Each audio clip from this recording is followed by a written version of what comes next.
നൂറ പുറത്തു പോകാനുള്ള ലിസ്റ്റിലേക്ക് പേര് ചേർക്കപ്പെട്ടിരിക്കുകയാണ്. അതായത് അടുത്ത ആഴ്ചയിലെ നോമിനേഷൻ ലിസ്റ്റിലേക്ക് നൂറയുടെ പേര് ഡയറക്റ്റ് ആയിട്ട് തന്നെ വീട്ടുകാരെ നോമിനേറ്റ് ചെയ്തിരിക്കുകയാണ്.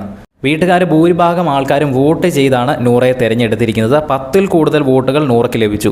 അതായത് നമ്മുടെ ഫാക്ടറി ടാസ്കിൽ ഗോൾഡ് കോയിനും ബ്ലാക്ക് കോയിനും കൊടുത്തിരുന്നല്ലോ.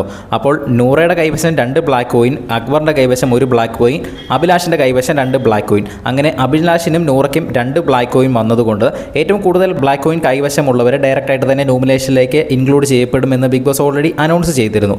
അങ്ങനെ 2 പേർക്കും തുല്യം വന്നതുകൊണ്ട് വോട്ട് ചെയ്ത് ആരെ നോമിനേഷൻ ലിസ്റ്റിലേക്ക് വിടണമെന്ന് ബിഗ് ബോസ് അനൗൺസ് ചെയ്ത് തിരഞ്ഞെടുക്കാൻ പറഞ്ഞു. അങ്ങനെ വീട്ടുകാരെല്ലാവരും കൂടെ ചേർന്ന് നൂറയെയാണ് തിരഞ്ഞെടുത്തിരിക്കുന്നത്. നൂറ ഈ ഒരു ഗെയിമിൽ മൊത്തം മണ്ടത്തരമാണ് കാണിച്ചത്.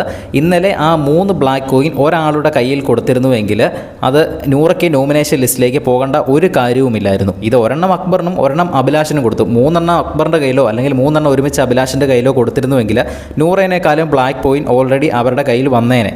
ചിലപ്പോൾ 3ാമത്തെ റൗണ്ടിൽ ബ്ലാക്ക് കോയിൻ കൊടുക്കും എന്ന് എക്സ്പെക്റ്റ് ചെയ്തായിരിക്കും. പക്ഷേ 3ാമത്തെ റൗണ്ടിൽ ബ്ലാക്ക് കോയിൻ കൊടുത്തില്ല എന്നാണ് എനിക്ക് തോന്നുന്നത്. എന്തായാലും നൂറ നോമിനേഷൻ ലിസ്റ്റിൽ ഉൾപ്പെട്ടിരിക്കുകയാണ്. കൂടുതൽ ലൈവ് അപ്ഡേറ്റ്സുമായി വീണ്ടും വരാം. വീഡിയോ ഇഷ്ടപ്പെട്ടാൽ ഒന്ന് ലൈക്ക് ചെയ്യണേ.